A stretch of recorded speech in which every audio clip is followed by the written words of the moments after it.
السلام عليكم ورحمة الله وبركاته. سومالي محمد كسر دوادا فردقة أفراد برنامج كنا تلان مرة بهالهيسكين وحويان تلوداك تبان جيل كنا أنا جايين تلاميذ كا أما يرجعون أما يرجعون واحد نلوش شو كسر دم يستيان أما كسر بلعب سؤال بدن كبلعب مي مالنتي عن صعد كبروني ملعمود مكبيرتي قرآن كالكاد مرسا دوكسي ما جشيء دوكسي ده حمر دم يستي دوكسي سلام ما جشيء ساينسيا آرت متكاد قاعدتي ما قلين شيء جامعات ما جشيء فكرتيات جشيء waxaa su'aala ma qalin jabisay maxaad ku qalin jabisay shaqo ma heshay waxaa su'aala isku kadaba taalay hadaynu nahay jiilka nabadda dabadeed koray su'aashaasi inta markaad soo wada dhaaftay shaqada soo gaadhay waxa kuugu xigtay ma guursatay maanta waxaanu ka hadli doonaa caqabadaha ugu waaweyn ee guurka jiilkeena hortaagan caqabada ugu muhiimsan ee marka koowaad ba la soo qaadaa ama la xasuustaa ama la sheegaa waxa weeye caqabada kharashaadka kharashka guurka mujtamaceena imika noloshana ku nool lahay iyo nolosha haynteenu aad bay u kala sareysaa tusaale ahaan wiilka dhalinyarta waxa laga rabaa inuu guri dhiso ama kireeyo inuu qalabeeyo meher iyo yarad iyo gabaati iyo jaad iyo waalidka loo gacan laabo iyo kharashka meherka iyo ka hooyinta iyo xafladaha casuumaadda todoba baxa iyo mataqaana isbarashada labada family iyo waxyaabahaas oo dhan kharashaad aan loo baahnayn mararka qaar aan fasiri karin sababta loo qaadanayo ama loo bixinayo ayaa laga rabaa tusaale ahaan maxay u tahay inuu qofku cidda xafladiisa ugu timid ama farxadda arooskiisa ugu timid inuu lacag siiyo ma wuxuu ku laaluushay inuu yimaadeen si waxa ka baayacayaan imaatinkiisa kharashaadkaasi waxa raacay mujtamaceena marka la eego Soomaaliyeed oo labadii jir ugu dambeeyay aad isku bedelay in mas'uuliyadii qoysku uu lahaa xagga guurka ubadkooga ay meesha ka baxday tusaale ahaan mujtamaca Soomaaliyeed laba jir ka hor aabayaasheen wixii ka weynaa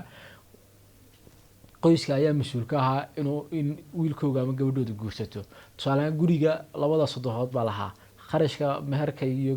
yaradka iyo gabaadka iyo waxaas aabaha lahaa ninka ugu dambeynta marka loo ciyaaro la dhisay waxaan ma taqaan xafladaan u kharash badan ku bixin loo yagleelo gurigiisa wax walba loo dhiso xayn xoolaa loo saaro dhulkan in loo calaamadeeyo wax laga rabay inuu shaqeysto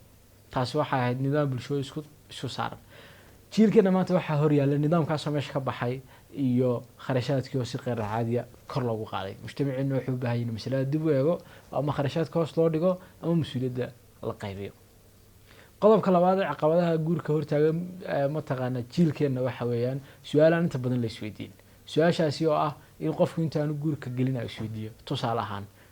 qofku markuu business galayo ama ganacsi galayo labada khasaaraha iyo macaashku isku hor yaalaan laakiinse markaad guur galayso isku ka hor yaalaan khasaaraha iyo macaashku waxaad weydiin kartaa macaash khasaaraha ka iman kara guurku muxuu yahay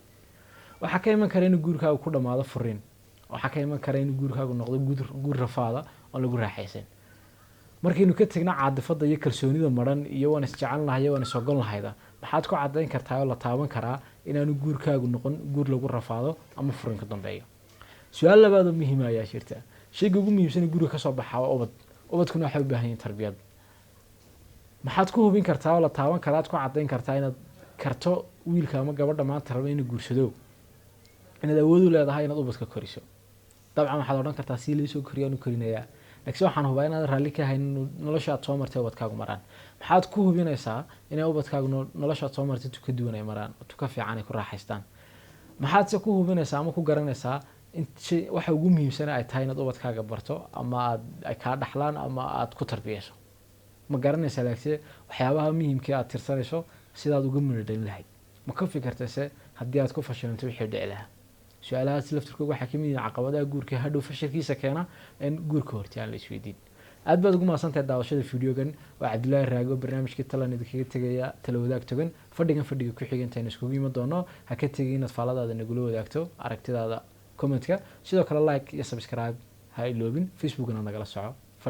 fadhiga ku xiga tala wadaag togan